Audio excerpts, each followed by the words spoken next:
god. I did not anticipate that the weather would be extremely cold tonight. Me neither, but we can't always foretell what kind of weather we will be dealing with.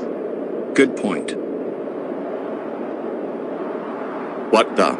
What the heck are you guys doing here? We should be asking you two the same thing. Are all the Gombigs deceased? Affirmative, Aries. Good, then our task is complete. Okay guys, I don't think we can linger here for too long. I suggest we all skedaddle from this forest, or else we will all get frostbite. Good call, Bergson.